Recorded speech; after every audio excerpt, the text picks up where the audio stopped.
Ang Buhay OFW ay hatid sa inyo ng San Miguel Corporation, Megaworld International, ang property one-stop shop at housing supermarket ng Overseas Pinoy. EGI, E-Ganzon Incorporated. Sadyang hindi natin masabi ang takbo ng buhay. Minsan, kahit anong pagsisikap nating mapabuti ang ating buhay, mayroong mga pangyayari na susubok sa ating katatagan. Ngayong gabi, mga kwentong magpapatibay sa ating kalooban at magpapatatag sa ating pananalig sa Panginoon.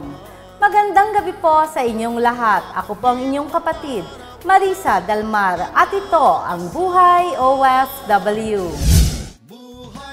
Ngayong gabi, ihahatid namin sa inyo ang kwento ni kapatid Dolores Espiras, isang OFW na biktima ng medical malpractice. Babalikan natin ang kwentong buhay OFW ni Levi Sentinales, isa sa 8 finalist para sa nalalapit na 2014 Buhay OFW Mr. and Miss Citizens of the World. At ibabahagi sa atin ni kapatid Susan Reston ang kanyang sinapit sa kanyang pag-a-abroad kapalit ng magandang kinabukasan ng mga anak. Ang mga kwentong buhay OFW sa aming pagbabalik.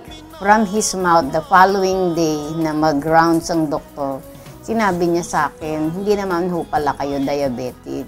Ngali-ngali siyang suntukin ng kapatid kong lalaki yung tinitirahan ko. Ano pa, naputol na, mabibigay pa, maibabalik pa ba yung paa? Siyempre hindi na po.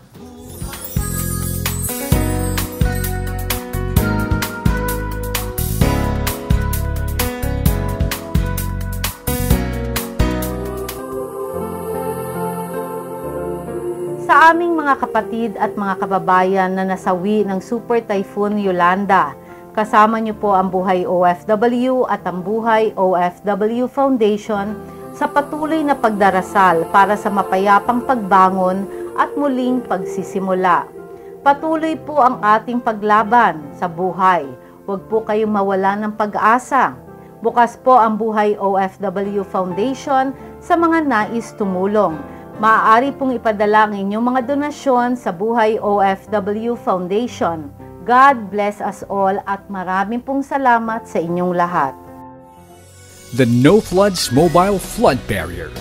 The most effective rapid flood system protection available today. We fight floodwater with water. Buhay OFW.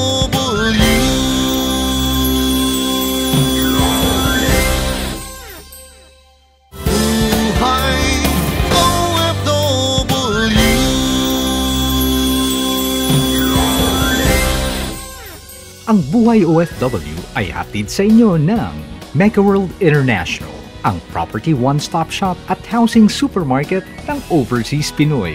Environment Solutions Flood Barriers, Flood Protection and Flood Management.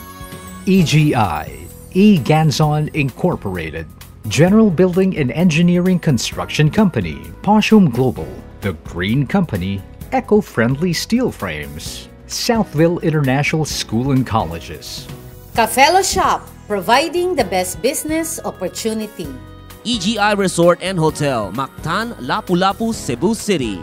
Ang pang-5 finalist para sa ating 2014 Buhay OFW Mr. and Miss Citizens of the World ay may nakakalungkot at nakapanghihina na kwento sa buhay.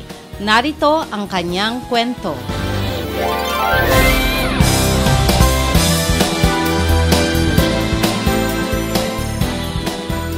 Nagsadya sa tanggapan ng Buhay OFW si kapatid Dolores Espiras para humingi ng tulong. Humihingi po sana ako ng tulong na magkaroon ng talagang isang magandang maayos na paa para po maging matatag naman po ang paglakad ko.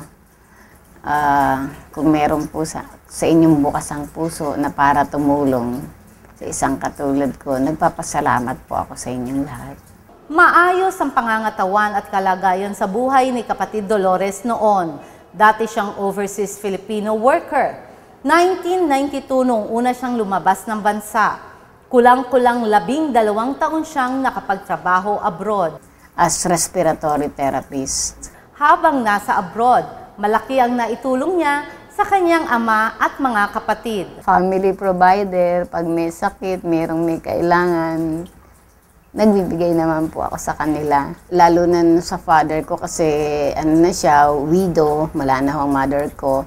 So ako nagpo-provide sa kanila. So ako nagbibigay sa kanila ng monthly. I sent to school yung dalawang anak niya. Napatapos ko yung isa rin ng respiratory for 4 years. Papadala na ng kapatid ko noon sa amin. Ang gawa nga nag-aaral din po yung isang kapatid ko rito, tsaka ako din po. Pinibigyan niya kami ng mga damit, tapos papadala niya kami ng mga chocolate. Tsaka pag-aaral ng kapatid ko, pinibigyan niya rin kami, napadala niya rin po ako ng mga panahon na yun. Taong 2003, habang nagbabakasyon si kapatid Dolores dito sa Pilipinas, isang malagim na pangyayari ang nagpabago sa maayos na takbo ng kanyang buhay. Suddenly na ako nagkaroon ng hematoma at the back of my left leg. Tapos namaga yung paa ko sa baba with pumutok yung vein ko. So dinala ako sa ospital, and then ang sabi ng doktor, ang examine niya sa akin is diabetic. So, alam kong hindi ako diabetic, pero in-insist ng doctor, and then within 24 hours, pinutol niya yung paa. Mabilis ang mga naging pangyayari noon dahil sa hirap ng kanyang dinaranas, dala ng sobrang sakit ng kanyang paa, ang kanyang kapatid na ang nagdesisyon na pumirma sa waiver ng ospital. Sa loob ng 24 oras, pinutol ng doktor ang kanyang kaliwang paa. Ni hindi na sila nagkaroon ng pagkakataon na mapasuri sa ibang ospital. From his mouth, the following day na mag-rounds ang doktor, sinabi niya sa akin, hindi naman ho pala kayo diabetic. Ngali-ngali siyang suntukin ng kapatid kong lalaki yung tinitirahan ko. Naputol na, mabibigay pa, maibabalik pa ba yung paa? Siyempre, hindi na po. Ina-amputate niya po ako, tapos kinuha niya ako ng gagawa ng leg. Inabot ng 4 o 5 buwan bago na ibigay yung leg sa akin. Ang sabi sa akin, 3 weeks to 1 month lang. Nagpasukat ako ng July, first week of July, dinala sa akin yung pa is November na. Dahil sa pangyayaring iyon, hindi na muling nakabalik sa kanyang trabaho sa Saudi si kapatid Dolores.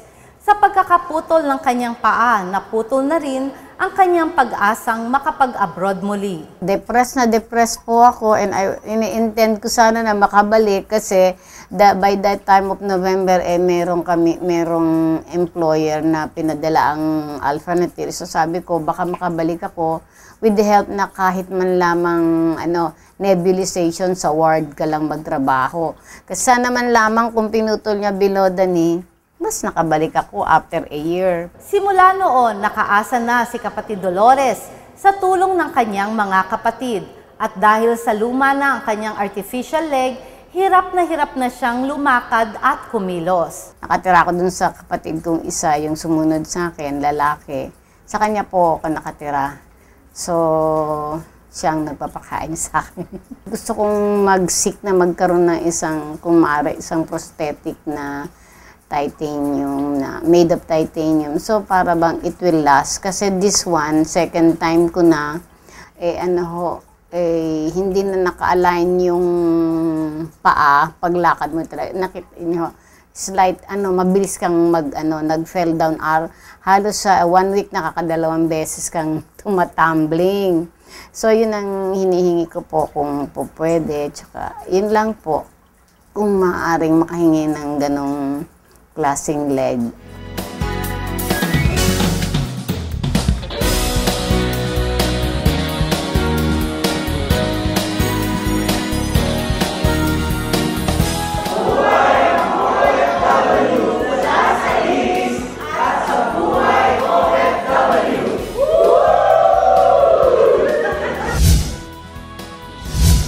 Investment opportunities para sa OFW hatid ng Mega World International. Gusto mo bang well-deserved peace and quiet at home after a day's work? or a residential address na may history and scenic views at the heart of Santa Ana, Manila? Sa SunTrust Ascensia, pwede mo na ma-experience ang isang modern, comfortable lifestyle with a touch of old Manila. Invest in a good life offered by SunTrust Ascensia through MegaWorld International, ang property one-stop shop at housing supermarket ng Overseas Pinoy. Dahil ang SunTrust Ascensia ay conveniently located along New Panadero Street in Santa Ana, Manila, you can get around easily. And when it comes to homes, you are just as privileged.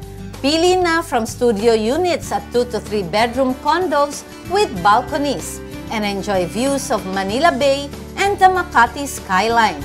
Each unit is also future-ready with high fiber optic technology para sa phone, internet at cable TV needs mo. Leisure is so accessible with amenities gaya ng fitness gym, clubhouse, lap pool, barbecue station at landscape gardens. Meron ding commercial areas sa ground level. From SunTrust Ascensia, madali na ang iyong commute. Get to top schools, offices and commercial destinations in Manila, Makati, Ortigas at Bonifacio Global City in minutes. Want to move up to a new lifestyle in Manila? Contact the MegaWorld International office in your territory now.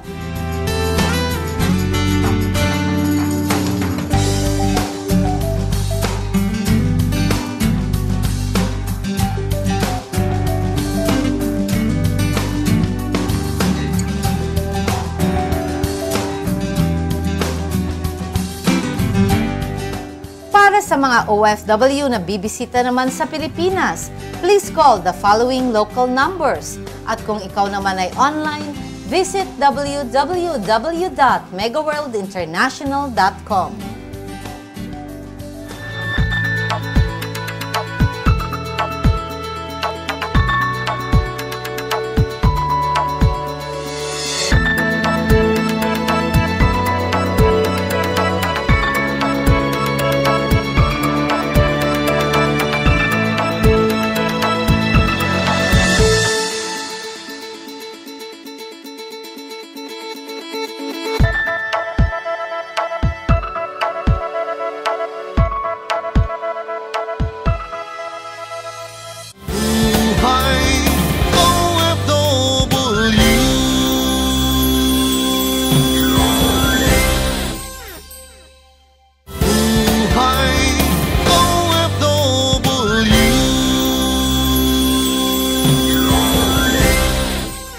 Ang Buhay OFW ay hatid sa inyo ng West Insula Condominium, Beauty and Intelligence.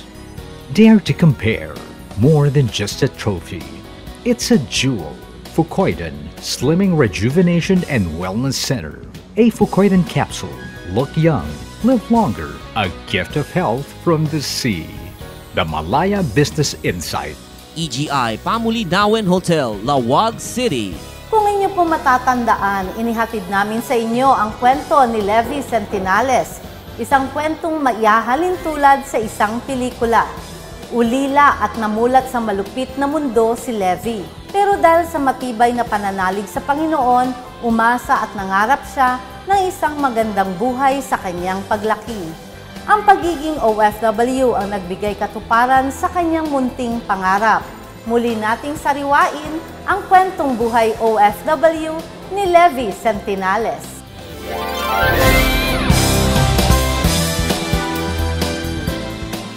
Magtatatlong taon na sa Singapore si Levi.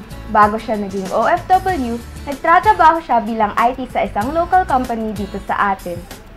Siya ang pinapadala ng kanyang kumpanya sa ibang bansa kung saan kailangan mag-troubleshoot ang mga makinang binibenta nila. Kontento naman si Levi sa kinikita niya hanggang sa... Wala akong ambisyon magtrabaho sa ibang bansa. Kasi satisfied na ako rito eh. Nung sinabi na magtrabaho ako, sige, bayaran kita ng 1 million para magtrabaho sa ibang bansa. Kinuha ko na, pera na yun, di ba? Last time, when I was in Thailand, may mga problemas kasi sa mga robot ay gumalaw. 2 days na. So, andun na yung mga support namin sa from ibang bansa, Munich, Korean, Thailand, Japan, hindi naayos. Sabi ko lang, sige, during lunch time, sabi, we go for lunch. Sabi ko, then sabi nila, why? I've said full. Ang ginawa ko, nung nag-lunch sila, binanatan ko ng program. Pagbalik, gumaganda ng robot. For 2 days, ginagawa din na ayos. Lady, ano ginawa mo? Parang ganun. Sabi, nung naging proud ako na nagawa ko yun, pero Pilipino, di ba? Kasi di ako makasingit eh. Gusto ko banatang ginagawa ng program, di ako makasingit. Gawa ng, ano pa naman yung Pilipino sa ating bababa eh. Humanga ang mga kasamahang mga dayuhan ni Levy sa kanya. Hindi nagdalawang isip ang multi-billion-dollar Singaporean company na magbayad ng 1 milyon sa local company ni Levy para i-release siya at lumipat sa kanilang kumpanya.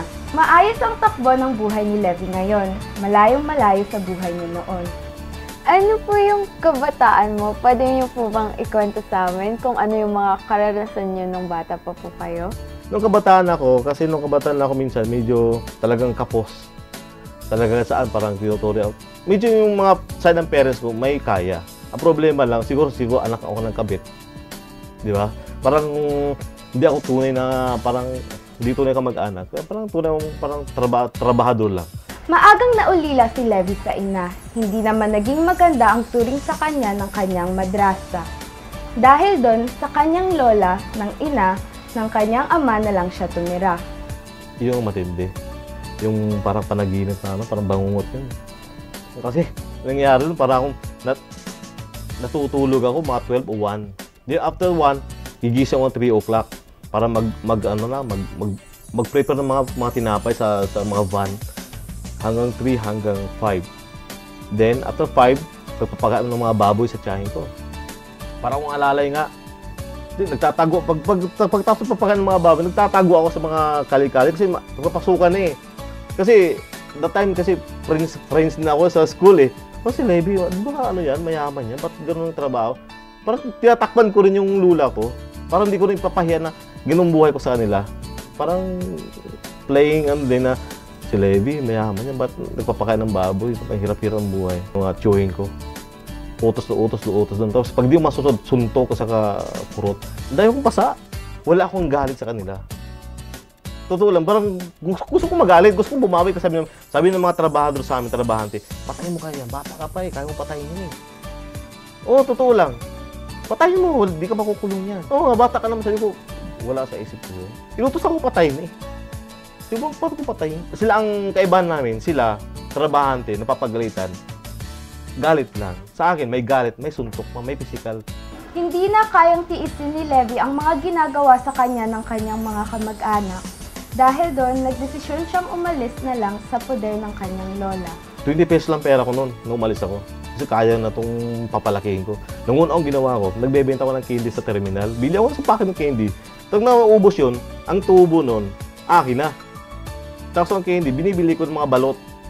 So yung mga tubo, ganoon din. Pagdating ng madaling araw, bibili ako ng mga pandesal doon sa mga kapitbahay kasi may mga bakery din doon eh.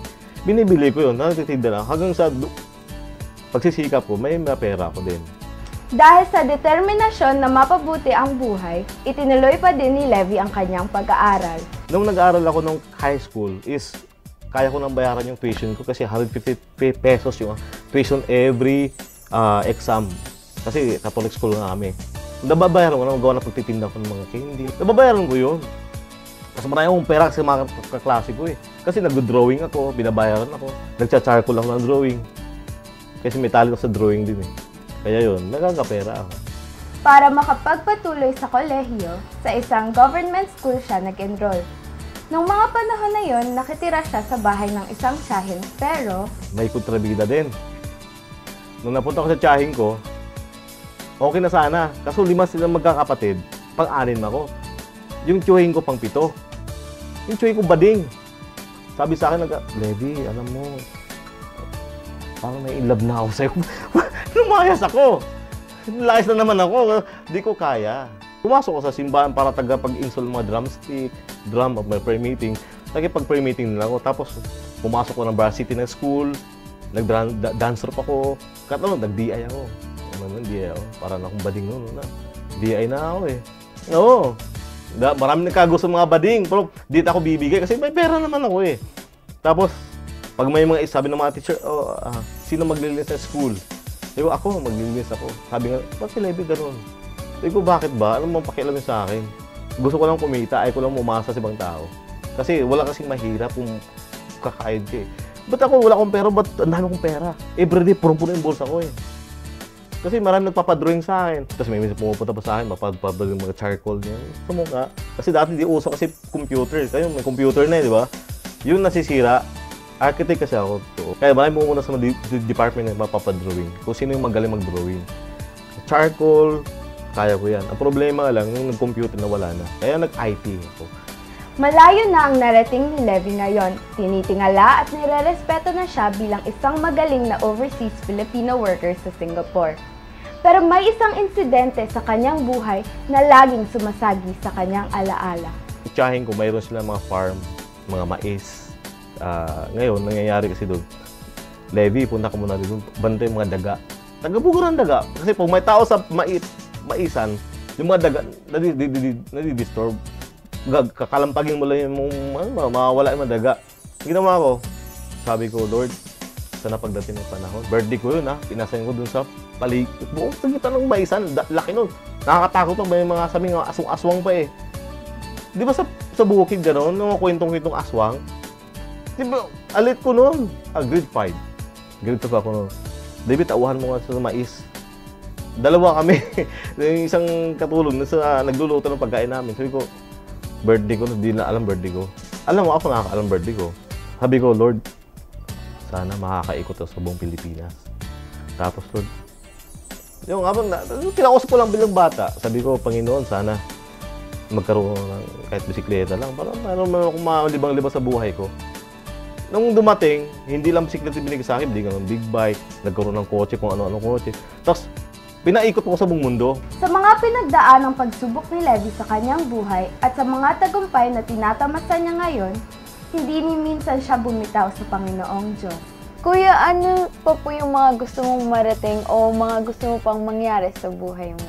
Maging preacher, maging evangelize. Yun ang una ko, masaya na ako dun. Kasi gusto kong kasi gusto kong magtuturo na with my heart, na walang perang laman. Kasi gusto kong matutunan yung mga ibang tao na ano ako, kasi naging guest speaker na ako nung high school eh. Nung mga high school, naging i-implode na ako sa mga tao. Naging magazine of the year na ako sa Bohol. Kasi gawa nang sa life ko. May nakagusto sa life ko din. Yun lang siguro, yun ang maging preacher ko. Gusto ko mag-share my life din. Kasi gusto ko ma-inspire yung mga nawawala na lang pag-asa eh. Kasi marami ngayon. Parkit na walang pera. May pag-asa dapat. Huwag yung isipin, mababa na akong tao, hindi pwede yan.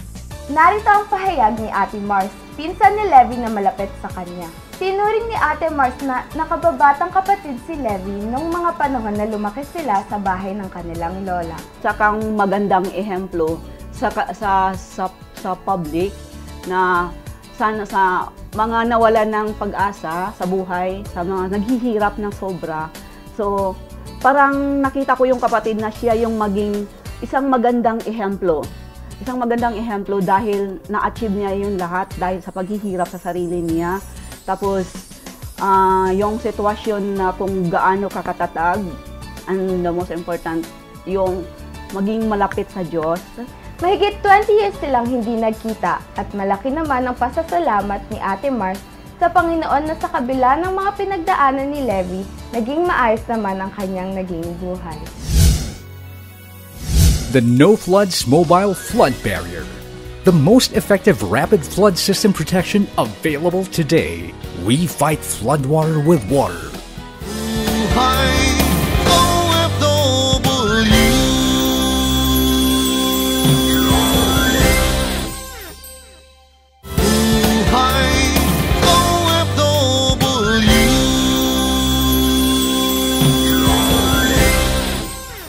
Ang Buhay OFW ay hatid sa inyo ng Environment Solutions, Flood Barriers, Flood Protection, Flood Management, Poshum Global, The Green Company, Eco-Friendly Steel Frames, The Manila Times, Drive It, EIFS Systems, as green as it gets. EGI Albergo Di Feroca Hotel, Baguio City, where every day is a holiday. Sa Sa totoo lang, hindi lahat ng mga nag-a-abroad ay sineswerte at umaasenso sa buhay. Ang iba, dumaranas ng sobrang hirap bilang OFW. Gaya ni kapatid Susan Reston na buong tapang na ikunento sa atin ang kanyang naging karanasan para kapulutan natin ng aral at inspirasyon at mapaghugutan ng tibay ng kalooban. Narito ang kanyang kwento.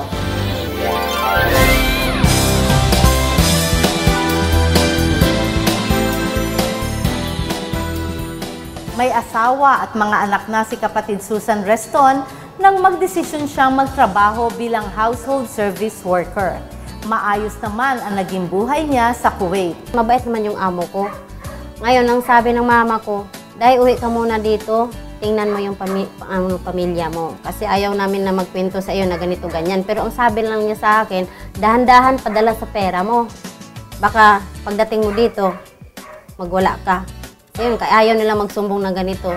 Yan pala yung asawa ko na sa bisyo na yung lipstick. Tapos inom. Mga anak ko pinabayaan. Magpadala ko ng pera. Sabi naman ng mga anak ko mag-text, "Mama, hindi ka ba nagpadala ng pera?" Sabi ko, "Bakit? Wala kaming bigas, wala kaming ulam, hindi kami makapasok dahil wala kaming pamasahe." Nang umuwi para magbakasyon si Susan, hindi niya inaasahan ang dadatnang sitwasyon sa sarili niyang bahay dahil habang nasa Kuwait siya ay sige ang padala niya ng pera sa asawa dahil buong akala niya ay ipinuhunan ito sa negosyo. Dami niya mga hinihingi sa akin, mga daming demand ng pera. "Padala ka ng pera, mag-ano tayo ng agal-agalan." Sabi, "Okay, padala." "Magpadala ka ng magpaano tayo ng babuyan." Padala. "Ito dala ka ng padala ka ng 20,000, mag-ano tayo, alili ng palayan." Padala. Yung nauwi ako, wala akong pera na uwi kasi padala, lahat padala. Nung nauwi ako dito, sabi ko, ngayon, kasi balak pa akong babalik. Saan na ba yung mga negosyong sinasabi mo sa akin? Sabi niya sa akin, ang gara mo kasi, malakas ang loob mo magtanong sa akin kung saan yung mga Siyempre, negosyo yun. Kaya kailangan makita ko kasi hindi ko sinasabi sa kanya na ang mga anak ko nagsusumbong sa akin na ganito, ganyan. Payat, mga anak ko, lahat payat-payat. Wala pang mga pati bahay ko, sira-sira pa. Kung todo, pag alis ko, naumpisahan na yun. Pag alis ko, pati putol tubig, lahat. Wala akong kuryente, wala akong tubig. Pati yung walang flooring, yung ang sahig namin, wala talaga. Dahil dito, iniwan ni Susan ang kanyang asawa at muli siyang nagpasyang mag-abroad. 2008 nang pumunta siya ng Abu Dhabi. Matapos ang 4 na taong paglilingkod sa kanyang amo, ay lakas loob siyang humingi ng dagdag sa kanyang sweldo. Pero hindi ito binigay sa kanya dahilan para sumubok siyang mamasukan sa iba. At dito na nagsimula ang kanyang panibagong kalbaryo sa buhay. Ang anak niya 6. Ang kwarto sa bahay, 11. 3 andana ang bahay. Tapos ang gustong mangyari sa asawa niya ganito. Gusto ko mag-duty ka sa alas 4 ng madaling araw. Sabi ko, hindi siguro yun pwede, madam. Kasi kung may kontrata na ako, hindi po yan pwedeng pirmahan.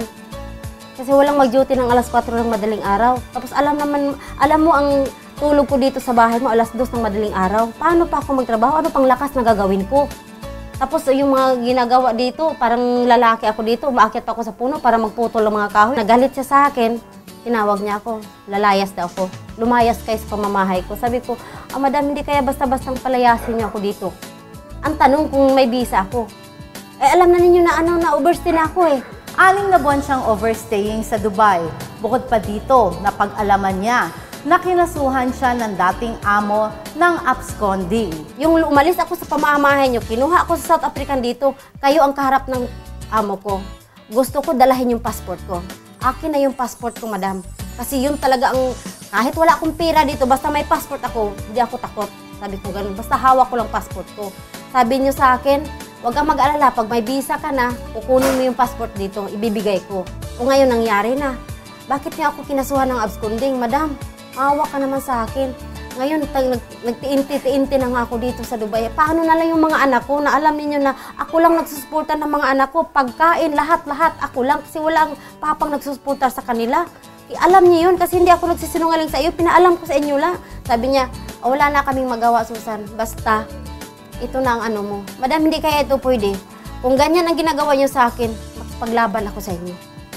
Lalapit ako sa Ministry of Labor, isusumbong ko kayo na ang sahod na hindi niyo binibigay sa akin, hindi tama ang binibigay niyo sa akin. Pwede ako lalapit sa Ministry of Labor dito. Nakipagkasundo naman ang kanyang dating amo. Ibibigay ang kanyang passport kapalit ng halagang 3,500 dirham at dapat sa immigration office sa Al-Awir niya kinakailangang asikasuhin ang kanyang mga papeles. Dala ko na si pera, dala ko si ticket, pumunta ako na immigration.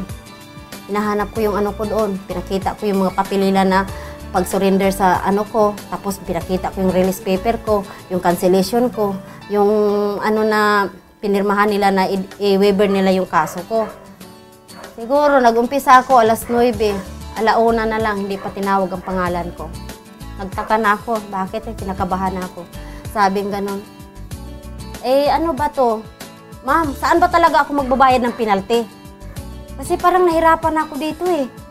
Kasi marami ng mga babae na umiiyak na sila, na nakapusas na. Sabi ko, baka ako rin mapusasan ako. Ayaw ko makulong, ma'am, kasi ang mga anak ko, paano na lang kung makulong ako dito? Hindi niya inaasahan ang mga sumunod na pangyayari. Sama ako na sama, hanggang na abot namin yung malaking pintuan doon.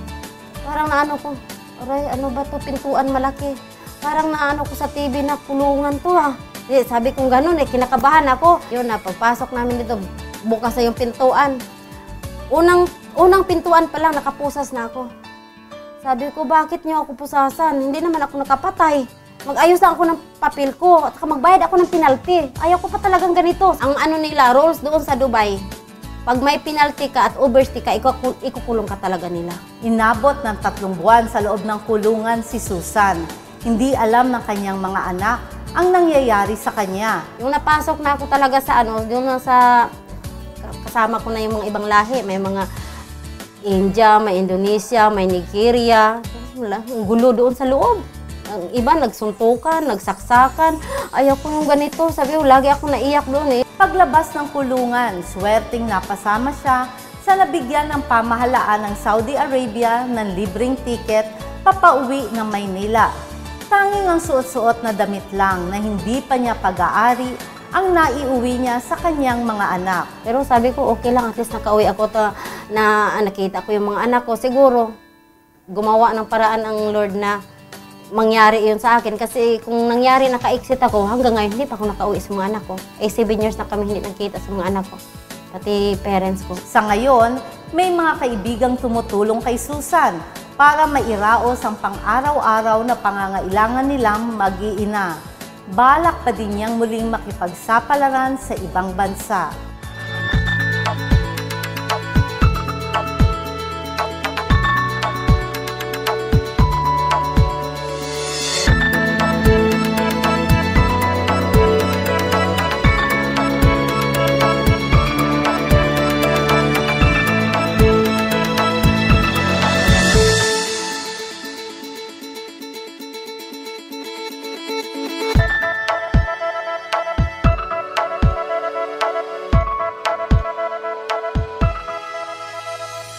The No Floods Mobile Flood Barrier, the most effective rapid flood system protection available today. We fight floodwater with water.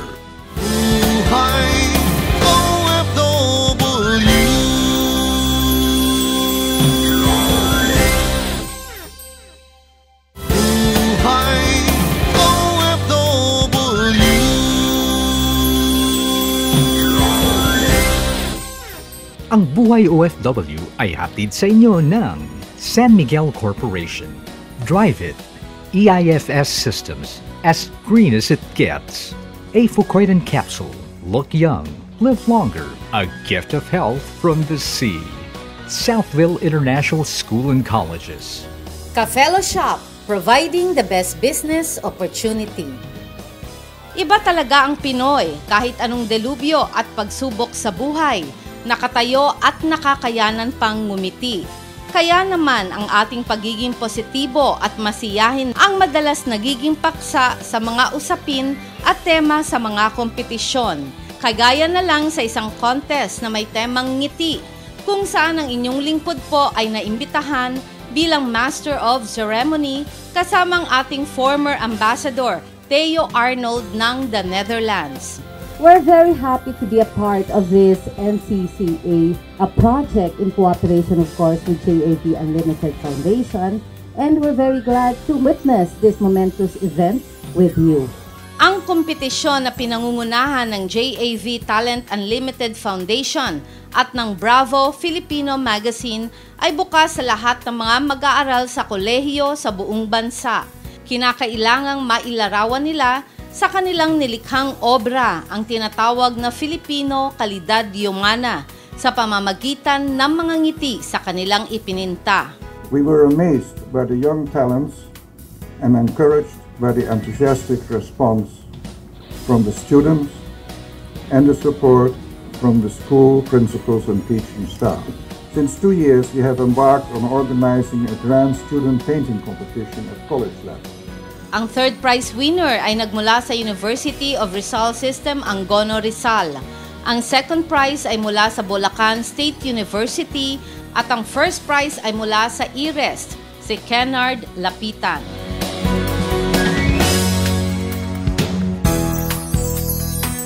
Yung inspiration ko po sa mga paint, so nung pinaint ko, may isang tao na ano siya, pulubi po siya. Tapos lagi ko po siya nadadaanan. Then na-inspire ako sa kanya kasi yung ako may problem ako. Malungkot ako. Nandun yung ano, parang naghihinagpis ako. Tapos siya, pulubi siya. Araw-araw ko siya nakikita pag pumapasok ako ng school. Nakangiti siya. Family ko. Kasi gusto, kamukha po ng tatay ko gusto niya mag-fine arts. Ako po yung sumalo, kumbaga. Pagmamahal natin sa kalikasan, nagkakaroon po tayo ng maganda kinabukasan. Yung inspiration ko po sa painting, yung pong mama ko. Parang yung pinaint ko po doon, yung pong scene na nung the day before she died po. Parang lagi nahihirapan po siya, ganun yung tapos po itinawag niya po ako, parang nagpapahag po. Yun parang doon po, parang nakita ko po yun, parang napangiti po siya. Yun parang kahit na nasasaktan po siya, nandun ay nakuha niya po akong umiti amidst na malapit na po siya mamatay. Family ko po, tsaka po kabataan natin. Yung mga bata po, yung smile po nila na parang kapag nakita mo po, parang mafe-feel mo na welcome ka, tapos magiging masaya ka rin kahit anong sitwasyon.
Sa susunod, ano ang kahalagahan ng Global Forum for Migration and Development para sa ating mga overseas Filipino workers? Sino ang dalawa pang finalist para sa 2014 Buhay OFW, Mr. and Miss Citizens of the World? Bakit nagiging sentimental si kapatid Nessie tuwing gugunitain niya ang kanyang mga naging karanasan bilang welfare officer? Ang mga kasagutan sa susunod na Buhay OFW. Makakaasa po kayo sa serbisyo at tulong ng Buhay OFW anumang oras, anumang araw. Ako po ang inyong kapatid na handang maglingkod, Marisa Dalmar, kakampi, kaibigan at kapatid ng mga manggagawang Pilipino sa buong mundo. Ito ang Buhay OFW.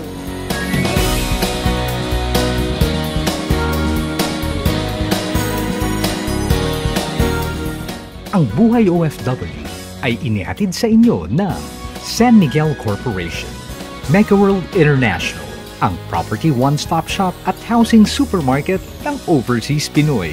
Drive it, wall cladding system as green as it gets. South Insula Condominium, beauty and intelligence. Dare to compare, because the real home is beautiful inside and out. Southville International School and Colleges. The Malaya Business Insight. Cafelo Shop, providing the best business opportunity.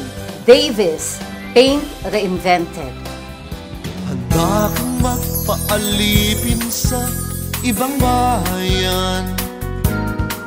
Ito ay alang-alang sa minamahal.